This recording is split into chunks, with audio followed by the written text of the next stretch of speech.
It's 7:01. We will start this meeting of the City of Kenmore Planning Commission. The first item of business is citizen comments. Do we have any citizens who care to make any comments? Hearing none, we'll move to our next agenda item, which is introduction to accessory dwelling units. So invite city staff and others as needed to come join us. That's right.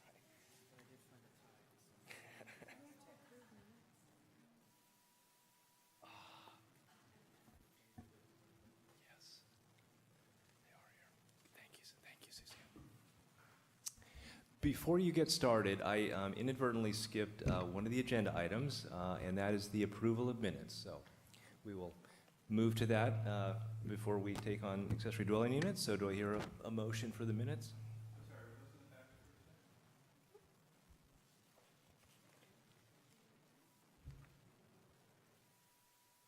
packet? Janina, were the minutes in the packet? Yeah. Okay.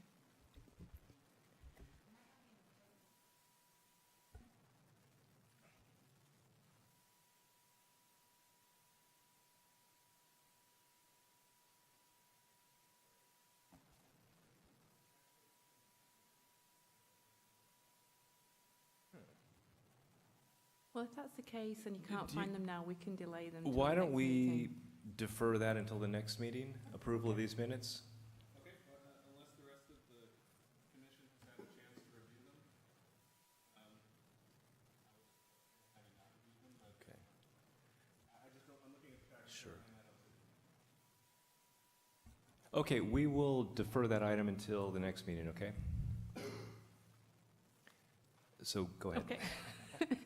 Apologies. No, not a problem at all. So there are two introductions I'd like to make this evening. First of all, I'd like to introduce Maura Query, who's sitting over at the staff table there. Maura is just started yesterday. She's going to be our new administrative assistant, and Maura shares that position with Community Development and Development Services. So Janina is helping with that transition, so we have a new face that you'll be seeing at Planning Commission meetings. So the second introduction I would like to make for this evening is Jordan Walcher, who is our intern for the summer. Jordan's a student at the University of Washington, and so he has been helping us with several planning projects, and the one that he's here tonight is to give a presentation on accessory dwelling units. So Jordan put together the paper which is in your packets, and so tonight the presentation will be a summary of those key findings that were in the presentation. So the presentation is approximately 20 minutes, but if you have questions during the presentation, if you could sort of flag your hand to Mark so that Jordan knows there's a question pending. And if not, we'd again be happy to receive questions after that. So if you might need to raise your screens so that you can follow along.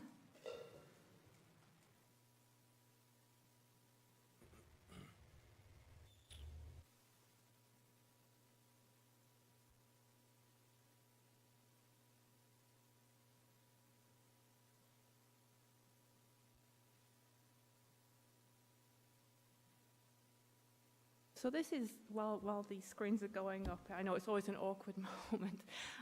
So this is the introduction tonight to give the background, and then Jordan will be back on the 20th, which will then move more into the policy discussion resulting from this. But we really wanted to make sure you had some good context for the discussion. And the background is broader than what the Planning Commission will be focusing on. The Planning Commission will be focusing on the land use regulations. So some of the things that you will see during the presentation are more of interest to provide that context. So on that note, I will hand over the presentation to Jordan. Thank you. Excellent, thank you. And I would like to thank Lori and Debbie for being so gracious and taking an interest in my personal development and extending this opportunity to me. I'm very excited to present to the Commission, and I hope that it will aid them in their upcoming policy deliberations on ADU code revisions. So this project is the PowerPoint, which was created to essentially summarize some of the key information that was provided in the background memo on accessory dwelling units. And as stated, it's meant to provide some contextual information that will assist in the upcoming policy deliberations on accessory dwelling units. So what is an accessory dwelling unit? An accessory dwelling unit, often referred to as an ADU in its abbreviated form, is an independent living space secondary to the primary residence on a single-family residential lot. Accessory dwelling units commonly possess a kitchen and a bathroom, and their purpose is generally to provide an autonomous and self-sufficient living space. There are two main categories of accessory dwelling units. They are attached and detached, and the primary difference is in the relationship with the primary residence. Attached ADUs can be internal, as in a converted basement, garage, or attic, and only for garages which are directly contiguous with the primary residence. Or they can be an external addition, which is directly adjacent to and in contact with the primary residence. Detached ADUs, in contrast, are separate structures from the primary residence, and they can be a new development, or they can be a conversion of a pre-existing garage which was not directly in contact with the primary residence. So, main reasons that people build or convert a pre-existing spatial structure into an ADU. There are 4 of them. The most common reason generally is to create an additional income source, to increase the property of the lot and just the general property value, to help pay for mortgage payments, or to house a family member or close friend. So accessory dwelling units are very much a topic of interest in planning circles, and this is for 2 main reasons. They are changing demographic trends that have prompted an interest in them, and also because of the extremely important housing affordability crisis that plagues many states and cities, which have prompted efforts to generate solutions to that crisis.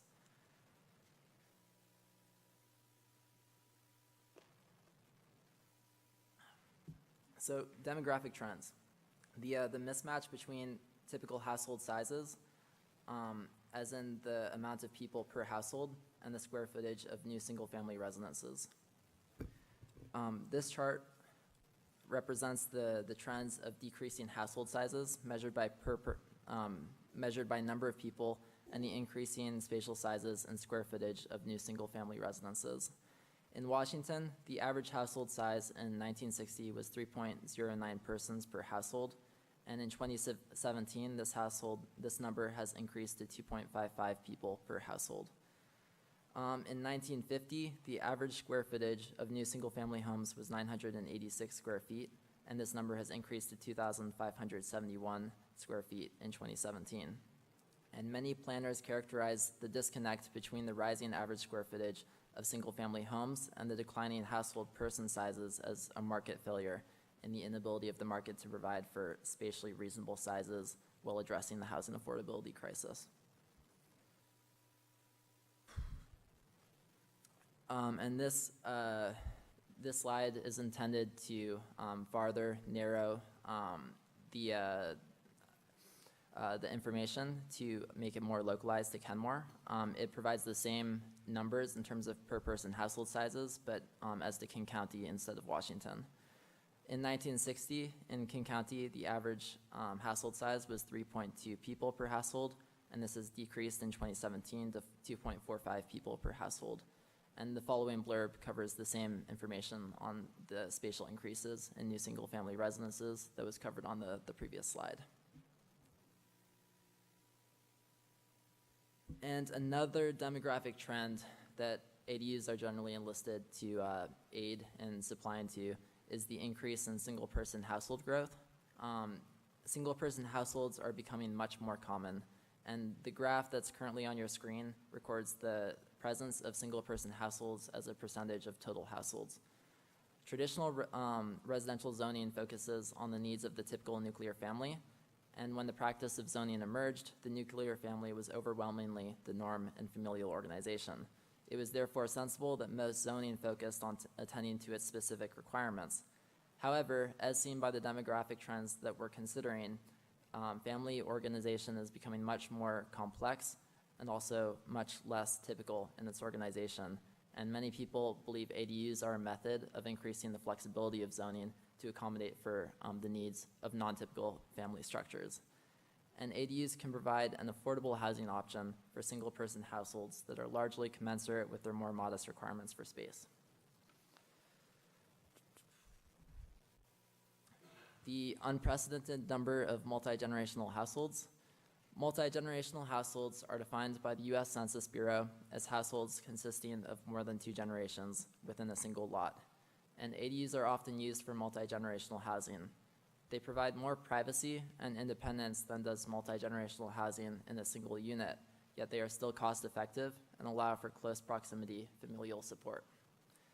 And in that, ADUs are a useful tool in that they provide suitable housing for both single-person households as well as multi-generational households, both of which are becoming more common.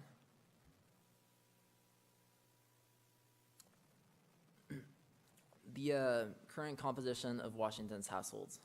The following pie chart presents the share of total households possessed by different household sizes. One combined one-person and two-person households make up 61.5% of total households in Washington state. And ADUs are often considered to be a suitable housing option for both of these household sizes, as well as for the multi-generational households, which are not recorded in that number.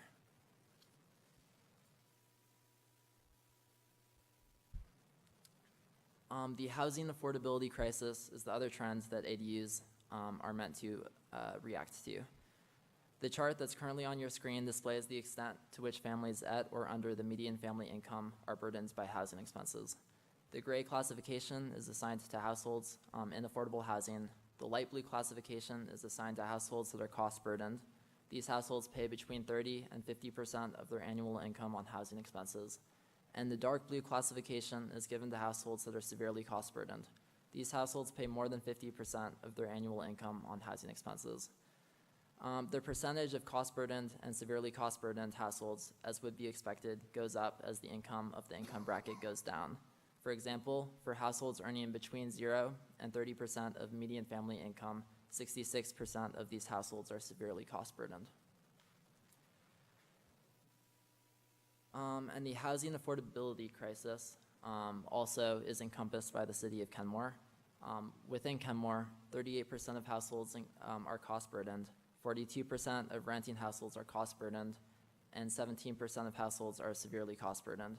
This is the highest percentage of severely cost burdened households recorded in any East King County city. And this really highlights the importance of Kenmore having a political strategy to address the housing affordability crisis.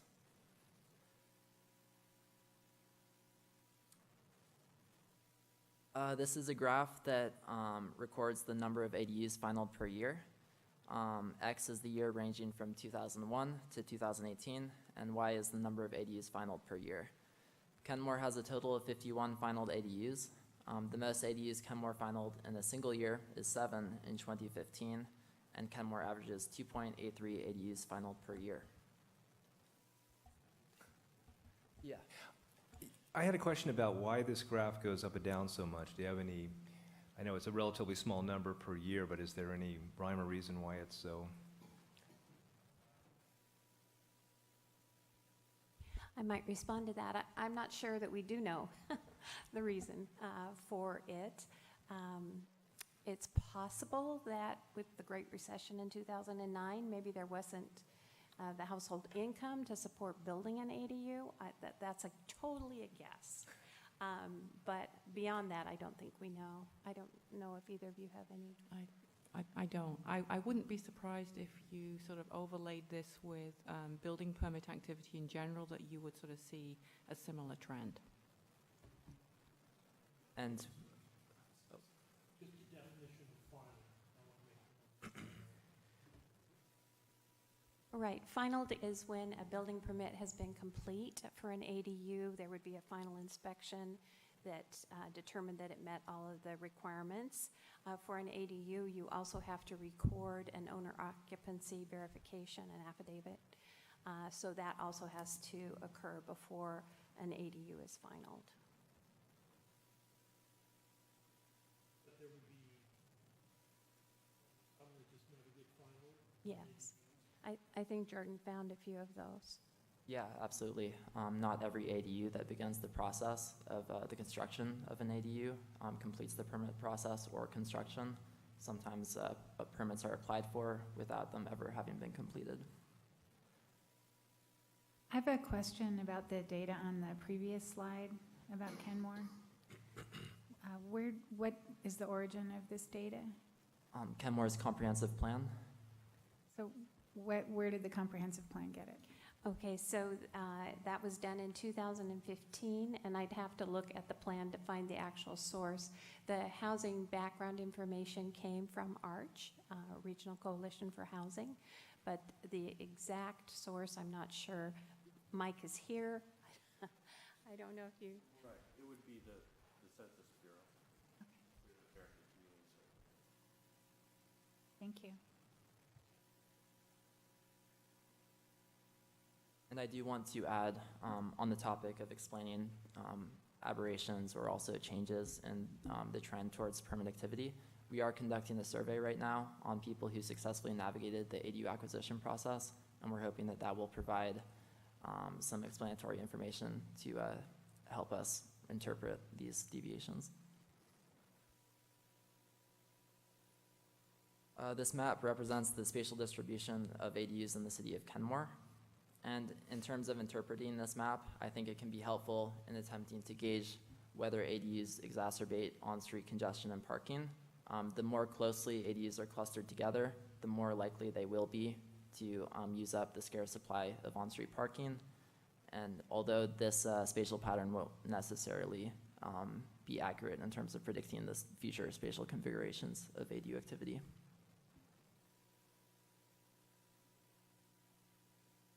So benefits of ADUs.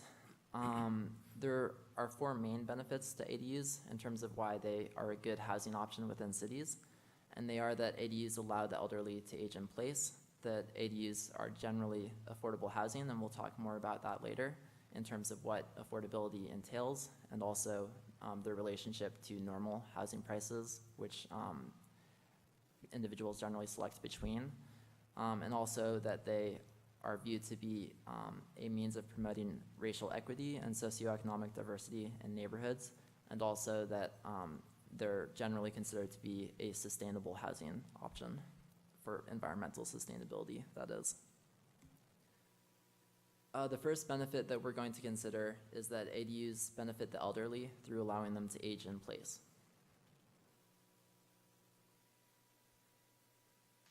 So how ADUs benefit the elderly? The elderly very much desire to age in their current residences and their current neighborhoods, and this is borne out by a survey that ARP did, which found that 75% of those above the age of 45 believe that they will be able to stay in their current home for the rest of their lives. And ADUs are a method of enabling that preference. ARP additionally believes that ADUs are elderly friendly for the following reasons. ADUs provide additional income to offset housing expenses, and many elderly struggle to pay for increasing property taxes as their property valuations rise from their fixed incomes. ADUs can assist the elderly in making ends meet in this regard. ADUs can generate companionship for the elderly by increasing their interpersonal contact through living on the same lot as another household. ADUs can enable the elderly to partially rent out their ADU in return for sweat labor, and then the elderly have a very convenient method of responding to maintenance and upkeep tasks. ADUs can enhance the elderly's sense of security by their connection and relationship with the other unit's occupants, and ADUs allow the elderly to live on the same lot as a family member or caregiver without compromising the elderly's independence or dignity.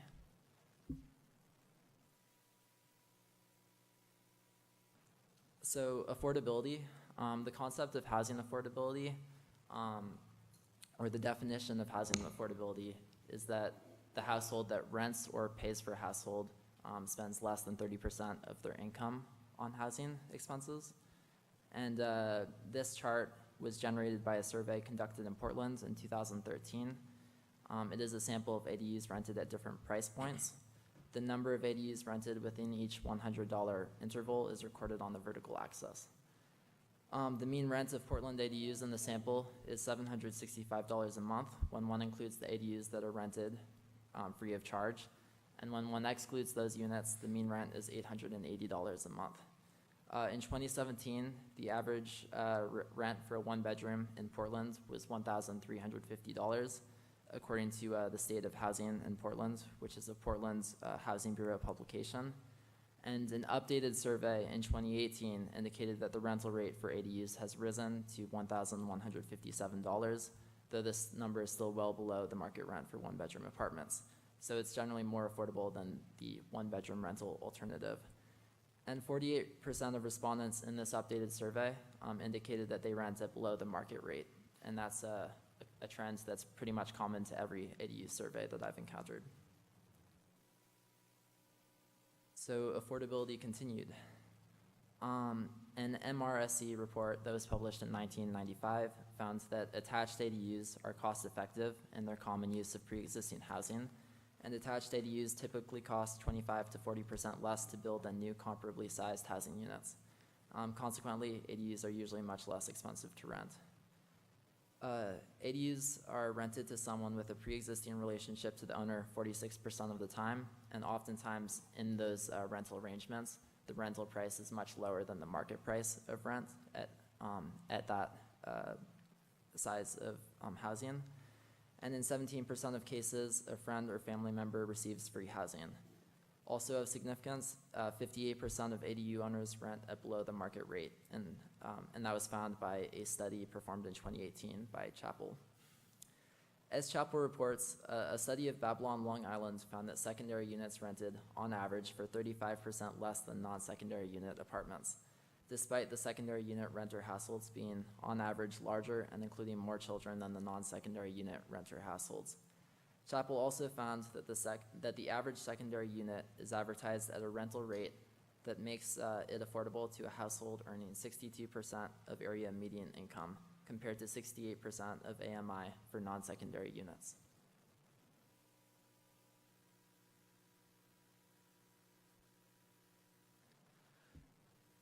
And the next benefit that we will consider is socioeconomic accessibility and racial equity. For socioeconomic accessibility, it's thought that ADUs may improve neighborhood socioeconomic diversity and make exclusive neighborhoods more accessible. This is thought to be accomplished by increasing the variation of available housing stock in neighborhoods, and then more incomes and backgrounds will find that neighborhood to be accessible. ADUs create an additional revenue source from single-family zoned properties, and this makes them more affordable for lower-income families. In this way, ADUs also make neighborhoods more accessible in homeownership and in rental options. And as to racial equity, a study found that a statistically significant positive correlation existed between ADU permitting and the concentration of Hispanic and Black households. And this indicates that ADUs may contribute to racial equity for minority neighborhoods and families. Question? Yeah. Racial equity didn't seem to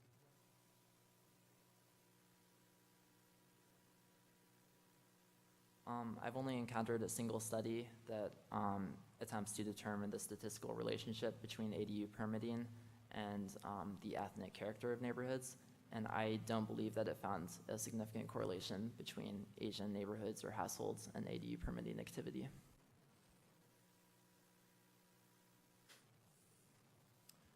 And the last benefit that we're going to consider is environmental sustainability. So annual energy use is very closely correlated with the size of buildings, and ADUs are generally of a smaller building size than traditional residences, or certainly than new single-family residences, which have an average square feet footage exceeding 2,500 square feet. And so by virtue of their smaller size, they're generally much more environmentally sustainable.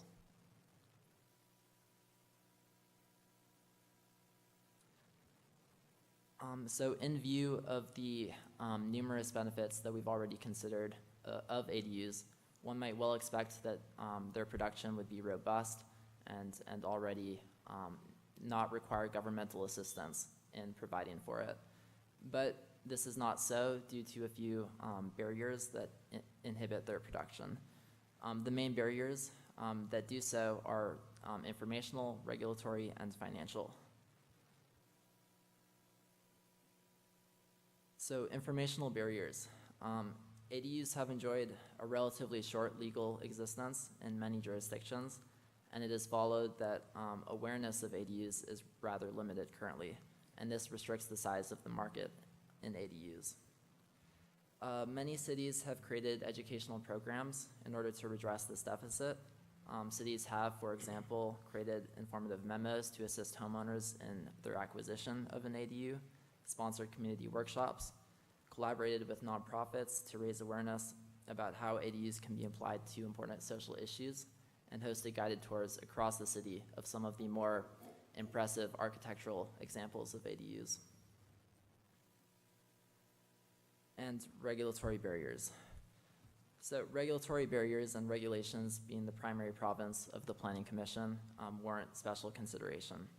The restrictiveness of the code that regulates ADUs influences the rate of production in ADUs.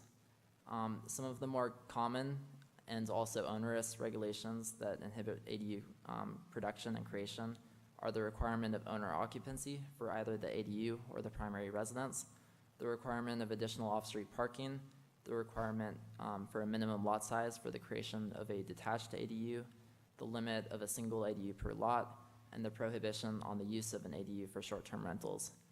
And of course, these regulations all have their own original intention, so the consideration of a revision to them also needs to be balanced by that original intention. And a comprehensive analysis of these regulations and Kenmore's ADU code will be performed at the upcoming Planning Commission's August 20th meeting.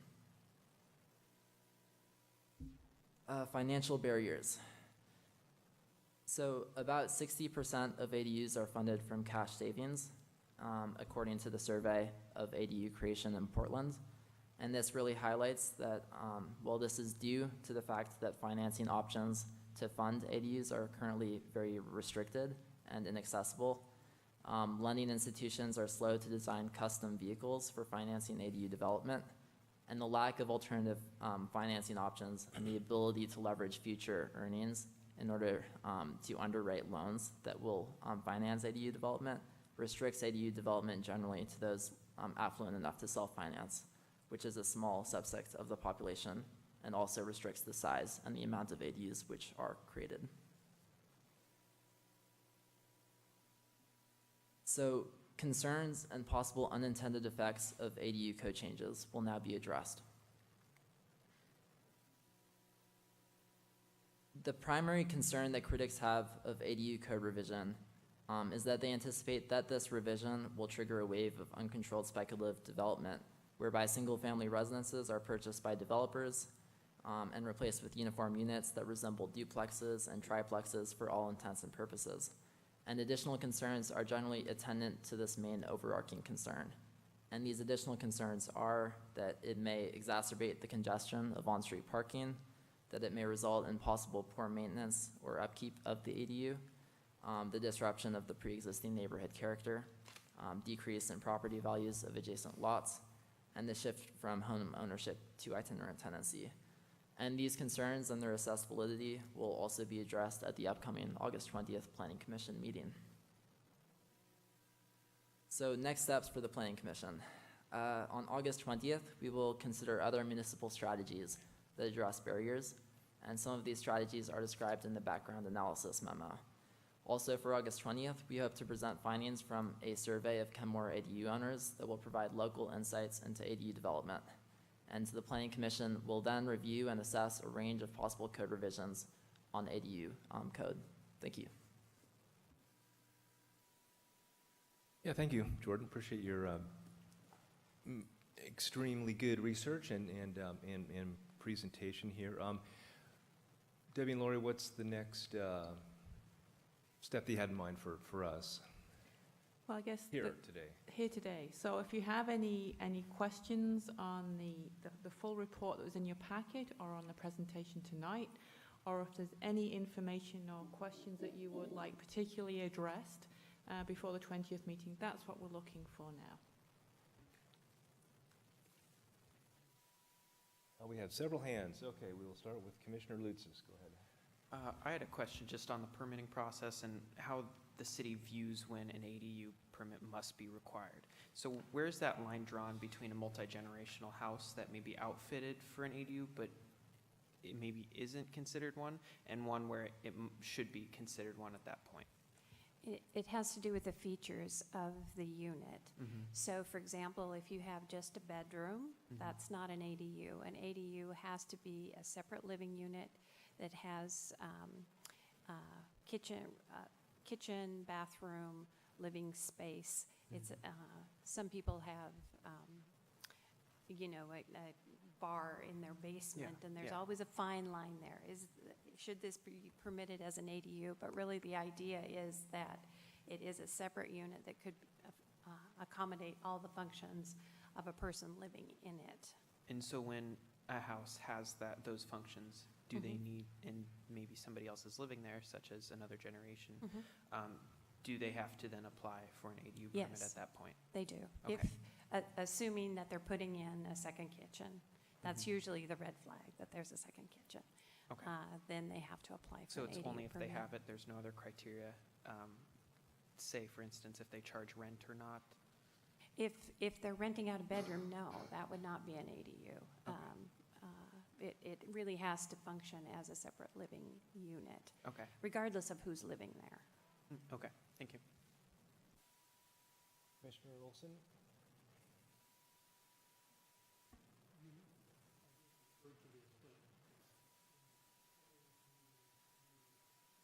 Talking about general public response of single-family residents, reaction to ADUs.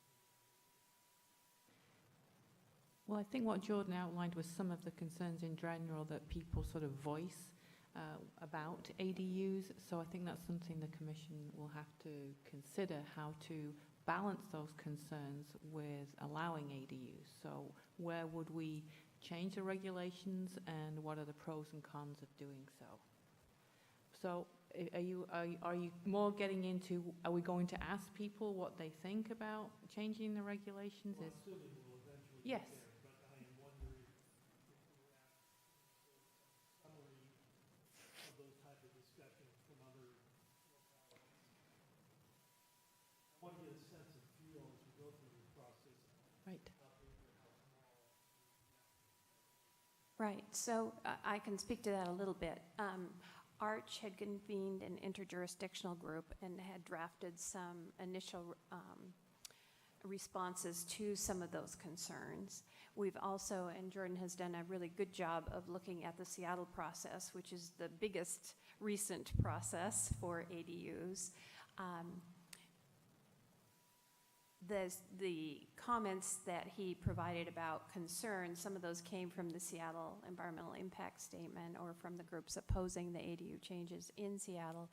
So we have some local information, again, but we haven't done a survey of specifically of Kenmore residents, and I'm not aware at this point of direct information from other jurisdictions, although several others I think are tackling the ADU regulations. So it's possible that some of our neighbors might have, I might be able to get a sense of what our feedback from our neighbors has been. Got a map showing where the existing history that you kept track of over time. We could certainly, yeah, we could look up complaints. I think that's what you're asking for. Yeah, we could look into our complaint information and see if there have ever been complaints about ADUs and what those are. Would that be helpful? Okay. I do know that That's my- Chapel, in conjunction with the University of Berkeley, did a study on illegal ADU markets and also of neighborhood responses to those illegal markets, whether neighborhoods or neighbors in areas which had an ADU cited adverse impacts. And I know that that study found that 66% of neighbors cited no adverse impacts, and the most common complaint was that it exacerbated the congestion of on-street parking.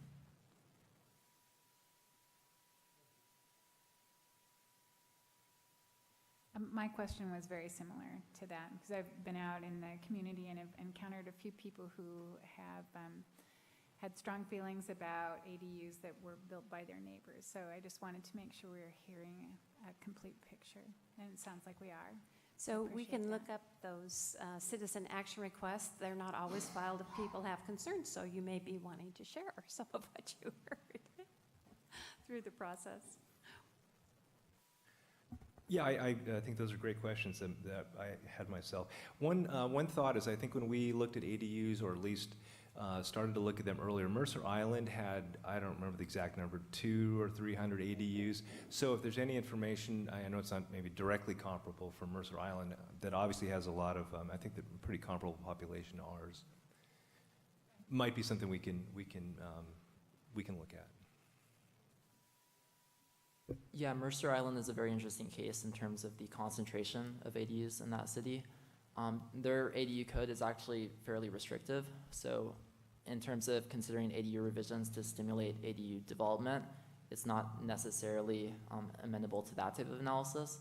But it's thought that the high concentration of ADUs evinced by that city is more due to the affluent demographics there, and that it's more accessible in terms of their knowledge of the process, and they're also able to finance ADU construction. Do you have any information on, neighborhood issues or concerns in Mercer Island specifically? I don't Given personally. the concentration that's there. Yeah, I don't have that information. I mean, we certainly could try to track down that information. I know the planner who's been working on that. One other point about Mercer Island, and this is really interesting, is that, and this came out in the Mike.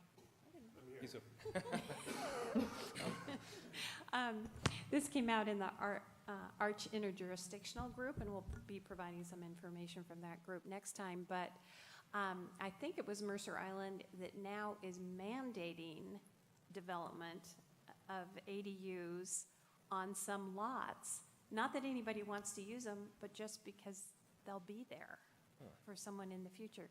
Do you remember whether that was Mercer Island? Okay, all right. I mean, that's really interesting to me.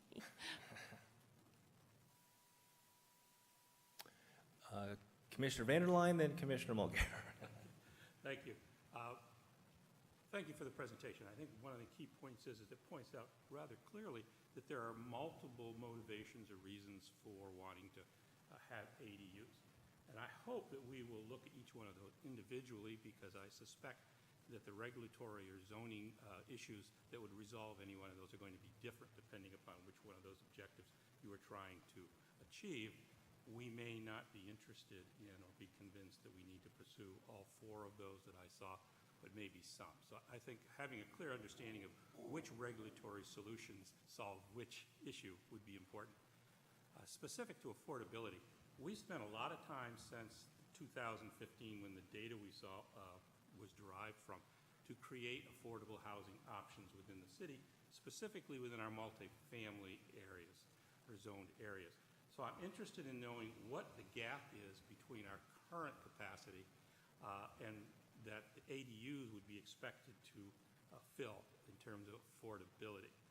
And in particular, is really has some evidence or understanding of how ADUs are a more efficient way of providing affordable housing than the multifamily options we already have on the table, or additional ones that we could devise within the current multifamily neighborhoods.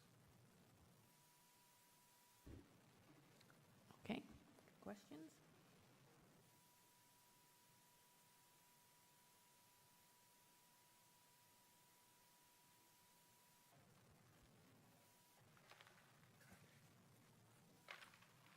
Thanks. So Jordan, you had a slide, I think it was on the regulatory impacts or mechanisms about the effect of short-term rentals. How do you define short-term rental? Well, it is relevant that Kenmore doesn't actually prohibit short-term rentals for ADUs, but I believe that short-term rentals are defined as less than 3-month rentals. Right. I think we talked about just putting in place, maybe in the last 3 months, some sort of definition of short-term rentals, and I want to say that it was something to do with 30 days, but that's information we'll have to bring back to you. Right, That would and be the city council determined after that long process and review of that issue that they did not wish to regulate short-term rentals. So there aren't any rules on the books currently. Yeah, I think it would be an important definition for us to have in hand as we look at the options. Another question I had was around landlord-tenant relationships and landlord-tenant law. Are there any specific exceptions or call-outs or provisions in either state or local landlord-tenant protections for ADUs, or do all of the normal landlord and tenant laws apply? 'Cause we had a conversation, Jordan, you presented some information on sweat equity or sweat labor as an offset to rent. Does that in and of itself affect landlord-tenant relationships? Yeah, I don't know the answer to that question, but we can certainly try to find information. I'm not aware of a difference, but we can check. That would be great. And my last point, you showed a really interesting graph, Jordan, that showed that multi-generational living is almost at the 1950 level again after a long period of decline. Yet we're not really seeing a corresponding ADU uptake that would match that. So what's the thinking on how this multi-generational living is occurring in the absence of ADUs? ADUs historically have been prohibited, and it's actually a pretty recent development that many states and also cities are making a concerted effort to increase the prevalence of ADUs within their borders. And so even in the context of their illegality, they've actually there's been a sizable illegal market in ADUs in many cities that have had extreme housing pressures, such as San Francisco, Vancouver, BC. So when there has existed a lack of affordable housing that can accommodate multi-generational households, they've sometimes illegally turned to the use of ADUs, and that's part of why there's currently an effort to make the regulation comply to kind of current practices for ADUs. I hope that answers your question. It does, yeah. I guess I'm kind of looking for a cause and effect relationship. If maybe the relaxation or the permissibility of ADUs is what might be seeing an increase in multi-generational living statistics, or if it's the other way around. If municipalities are reacting to the reality of multi-generational living and then legalizing what they see is already happening. Yeah, I do think it was the second reaction that you cited. I think that ADUs are seen as a method to accommodate the increase in multi-generational housing, and for that and other reasons, many political jurisdictions are looking to them to cater to that reality. And here's kind of a role of the city question. If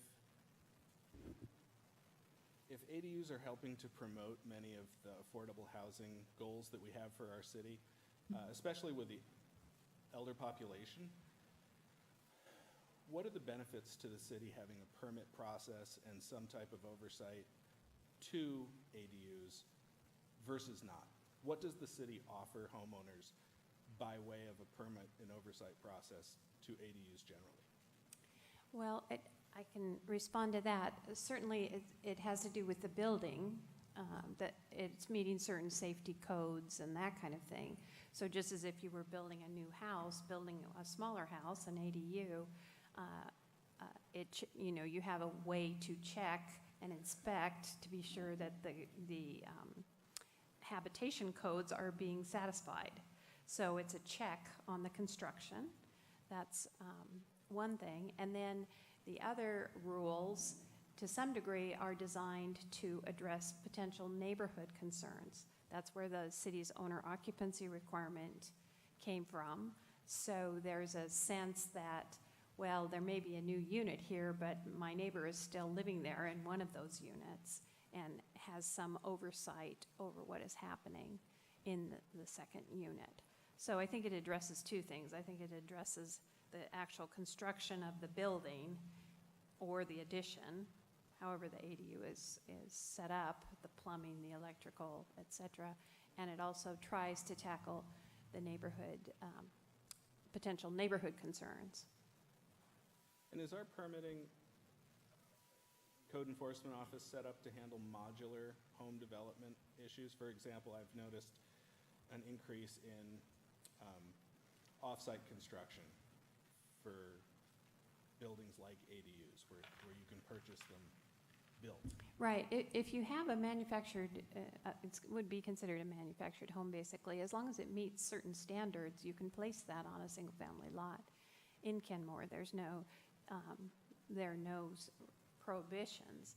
On the other hand, if you wanted to do, for example, a tiny house on wheels, a discussion the Planning Commission had several years ago, that's not permissible. That's considered a recreational vehicle and can only be on a lot for a certain amount of time. And the reason I think that the Planning Commission recommended against pursuing permitting for that was because there was no clear way to deal with utilities. What do you do with the sewage? How do you get your water? How is your electricity provided? And without getting into addressing rules about how all those things happen, it didn't make sense. A tiny home that's not on wheels, that's not movable, that's on a foundation would be treated just as any other home, a structure. Or, depending on our conversations over the next couple of months, perhaps an ADU, which... Correct. Yes. Right. Could you imagine there be a set of regulations that defines the maximum size for an ADU? For example, if somebody was to put a 1,500 square foot manufactured home on a lot and say this is an ADU, maybe there were some benefits to them in doing that. Is there a point where we would say, no, that's another building entirely, that's another residence The city has maximum limits currently for ADUs? for ADUs. Okay. Yeah. So that's something that we will be looking at. Okay.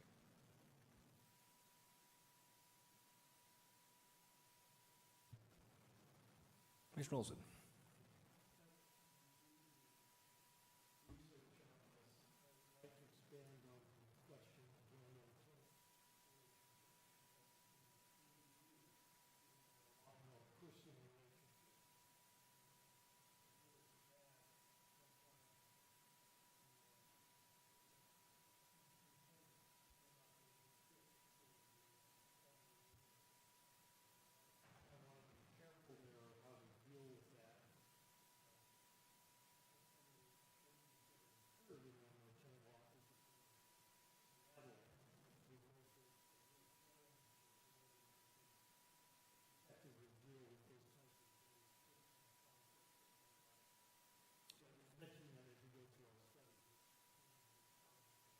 Yeah, I certainly think we can provide that information to you. I don't think it's not something that the Planning Commission itself would be addressing, but it might affect how you view the permissibility of ADUs.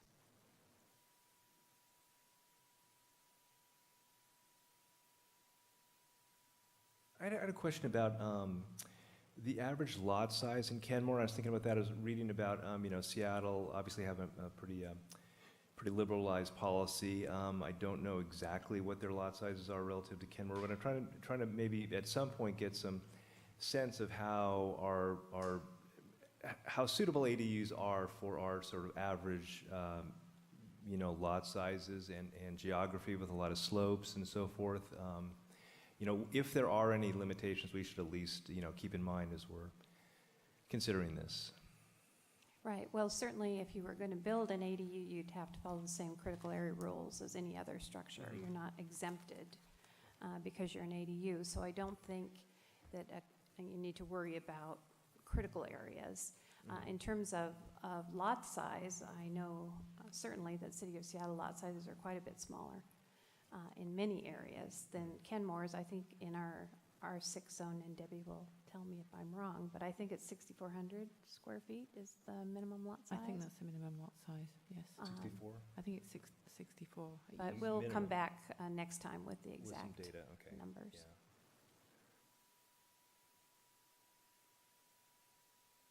Yeah. And you said the owner occupancy is a requirement currently for ADUs.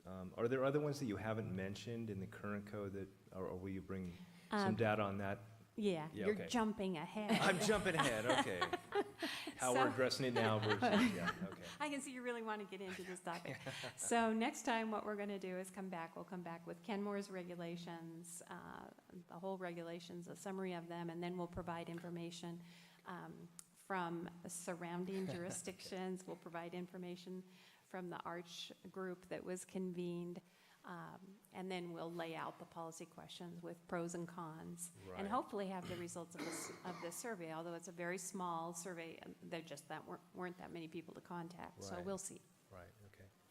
I did want to ask Jordan one question. In your sort of conclusion there, I think you came to the statement that owner occupancy is sort of the most widely used means to, I suppose, limit disruptions to existing neighborhoods. Do you want to maybe elaborate a little bit on that in terms of what you found in that particular category? Yeah, owner occupancy requirements limit the speculative potential of ADUs in that developers can't simply purchase single-family residences, install a new residence and an ADU, and then rent it out in the future. It maintains the relatively grassroots character of ADUs in that its current owners who then contract with the developer to build the ADU and either has a family member or rents it out at a decided market rate. And so it has the intention of restricting the market and of altering the character of the market as well. And in terms of its removal, that requires careful balancing. Right, do you have any data on how the market's restricted by that in any of these individual cities?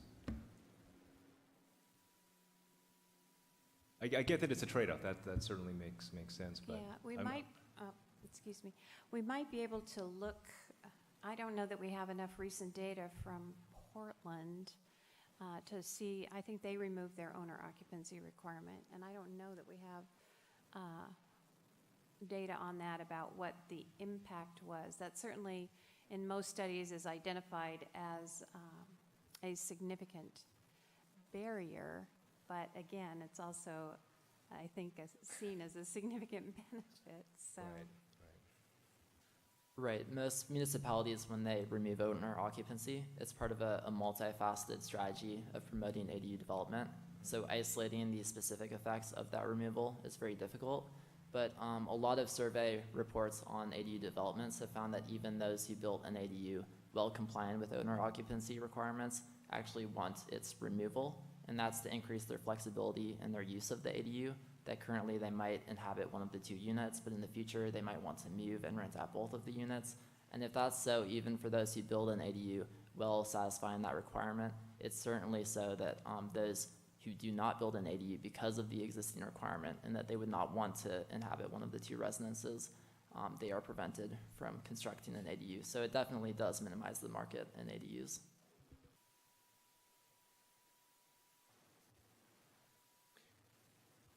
It brought up some interesting thoughts for me. As we said, or as I said earlier, there are obviously different reasons for supporting the development of AUs in a community.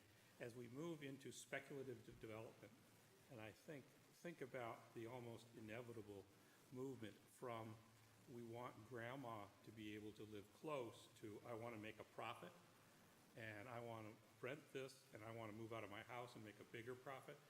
As we get into that, I think I'd like to know more about what the impact of that is on property values, which would impact, hopefully, the amount of revenue to the city through taxation. And what is the cost of the city, both initially as it's processing AU development applications, but also the ongoing compliance review of that. One of the major problems I've read about in cities that have promoted AU development, and I'm not at this point for or against, but one of the common concerns I hear in many cities is that they don't have any compliance. And one of the major reasons for there being those outlawed units or illegal units is that lack of compliance, which soon becomes a political issue about, oh, we don't want to know about this, and we do not want to enforce compliance because there's a huge backlash, because there's now a community out there that's embedded in the profit motive of maintaining those. So how do you prevent that from happening? Well, you have to comply. You have compliance in place. That's expensive to the city. How does the city cover that cost? I'd like to know more about that. I can say that one way that the city tries to avoid the compliance issue is by the fact that the record on title shows that you have to have an owner living in one of the ADUs. So anytime someone purchases a property, they're going to see that title restriction. Now, whether they comply with it or not is another question, but it certainly would be called to their attention. And it's my understanding that adding an ADU to your property is a significant benefit in terms of property value. That would be reflected in the tax rate into the future. I assume so. That's part of the question. The other question is, though, still, if we don't know that non-compliance is happening, then what does that do? If you don't know that there's an ADU there, or you're having a part of a home that's been converted to an ADU, then you're obviously not taxing for it, but the city is maybe incurring the cost associated with that increased utilization and density. So I'm a little still concerned about what's the enforcement of compliance as you go forward? Because if we don't have that enforcement and don't know that we have compliance out there, then you have no way for the city to recoup the cost that may be incurring. Well, we don't proactively enforce. Right. You know that. So we would have to have a neighbor complaint to pursue enforcement, and certainly if we receive such a complaint, and we will be looking for those, then we would follow up to ensure compliance. But if it was legally permitted, presumably the impacts of that new growth would be considered as the city makes its plans. Certainly there are a lot of illegal ADUs, as Jordan referenced, but amnesty has been the typical approach in most jurisdictions because it's been felt that it's better to bring them into the fold and make sure that they're constructed in an appropriate manner rather than to ignore it. We'll see. So are you also suggesting that some of the benefits like providing housing for elderly and so forth, as it becomes more profitable to have those, we may completely lose those other reasons for creating them? I suspect that may be the case, particularly and I am very much supportive of trying to make our community more affordable to the elderly. But the reality is, eventually, that unit is not going to be housing grandma or grandpa or uncle. It's going to now be empty, and there's no family member to come in there. What's going to happen to that unit? Is it going to be closed down and not used? No, it's going to be rented out. So over a period of time, you're going to have these ADUs be converted to for-profit enterprise. When that happens, what's the impact on the city? What should be our policy about that? What policy are we pursuing that says in 10 years down the line, maximum 20 years down the line, we've got a large number of these for-profit ADUs out there, and we have the profit motive for converting them, existing even single-family property, to ADUs. Where does that lead us 10 years down the line? I always try to keep in my own mind that part of the work we do here is trying to envision and make policy for 20 years down the line. So where does this lead us? I can see the short-term advantage, and I can see wanting to create regulation that would allow age in place. I can see a number of other good public policy things we'd want to promote. We'd want to create regulation to support that. But I think we have to also think beyond that. How do we prevent, first I guess the first question is it okay that we have our single-family neighborhoods converted over time to for-profit enterprises? They're no longer single-family. If you allow, as Seattle is, 3 ADU units in a single-family house, you've moved your R4 to an R16. Why do we, if that's our intent, fine. Let's just reclass all of our R4 to R16, R24, and eliminate single-family in the city and make it all multifamily. Isn't that what we're doing? Isn't that what we're saying where this would likely end up? I just want us to understand where this rolls out, what the impact on Kenmore is going to be. Is this our vision? If it is, great, let's do it. If not so much. We need to think a little harder about how we form those regulations and how that impacts the future, or gives us the future that we want, Right. not the one that profit motive will drive us to.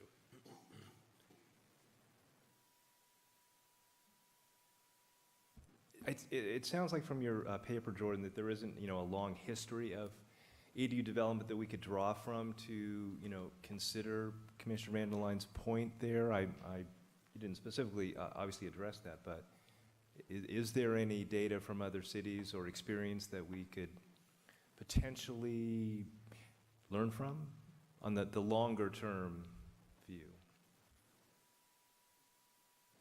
In terms of assessing the impact of some of the code revisions that we may consider in the future, not really, because really only a few select cities have adopted these codes, and it's also pretty early in their adoption. Right. That's Seattle, Portland, and Vancouver in Canada. But I do think if a speculative market does emerge, it's probably going to do so in the biggest urban localities. So Kenmore will have some ability to, with foresight, I think, attend to some of the more deleterious effects that may emerge. But this is also really part of your the balancing act that the commission has to make when they consider the zoning revisions at the upcoming meeting. Right. Okay. One more data question. Do we know how many of Kenmore's single-family housing stock is owner-occupied? Is that tracked? Is that known? Just to get a sense of that particular aspect of ADUs. I think we can get that data. I think that is part of the American Community Survey. I'm not turning around to ask Mike, but I'm asking him. Okay. Yeah, Mike, yeah. He's waiting.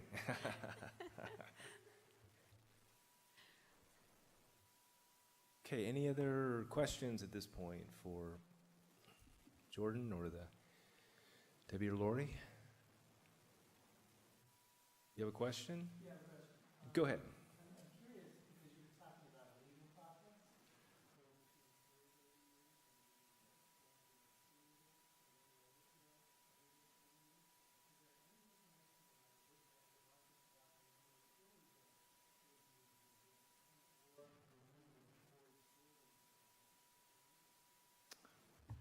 Defer to our staff. Yeah, I think Jordan found, was there some percentage? We had a percentage somewhere for how many illegal was it San Francisco? And it was a significant percentage. Do you remember what it was? I don't off the top, but I think illegal ADUs, because there weren't ADU regulations, are probably pretty common.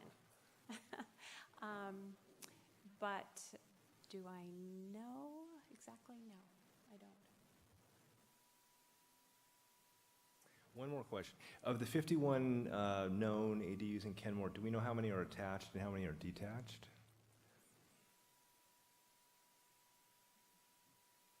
For those which have been permitted since 2012, we do. I don't have that information offhand, but for those before before 2012, some of the permits contain to that information, but not all of them. So we don't know that for every single one, but I can get that for you for the upcoming meeting, what we do have. Yeah, I think that'd be another good data point, so. Okay. Anything else? Okay, anything else for us, Debbie and Lori? No, you've raised some really good questions, and I think this will be definitely a topic that you'll be very engaged in, it seems like. So I guess we'll look forward to the discussion in a couple of weeks. I do want to have, if just even by raising your hand, just to make sure that we do have a quorum for August 20th. Anybody? Yes? Everybody? Yes, yes, yes. 1, 2, 2. Do it? No. I will not be here. Oh dear, here we go. So we have Who two- will be here? who will be. So now I think we've got 2. Mike, 1, 2, 3. We can 4. 1, 2, 3, 4. We have 4, and we'll check with Nobody council. can I just get want to make sick. sure that we have a quorum for the 20th. So Great. yes, that's all we had for you to consider this evening, and I would like to thank Jordan for all his hard work on this topic. Yes, thank you, Jordan. Thorough work, and his presentation, which is his first one in front of in a public setting like this. I think he did a fantastic job. You did great. Thank you, Jordan. Yeah. Commissioner Lutz, yeah. So I know we asked about the number of complaints that have arisen in an area due to ADUs, but is it possible to find out maybe if crime has increased, if there's a stronger density of ADUs in one area as opposed to not, or if I don't see think we those. could do that. Okay. The police statistics are done by quadrant yeah. in the city, and there would really be no way to correlate. And there could be no accurate correlation. No accurate correlation. Yeah. Okay. I'm just thinking if we looked at maybe the statistics before a certain chunk of ADUs were put in, and maybe after. Yeah, that did correlate. that would be interesting, but I really I don't think you could make a envision- direct correlation just with that, because then you would be assuming that there would be no other change. It would be really hard to make a direct correlation between crime and the number of ADUs. I'm just thinking about like density in an area, and if anyway. Okay. Yeah. All right. Thank you. Okay, thank you. This meeting is adjourned.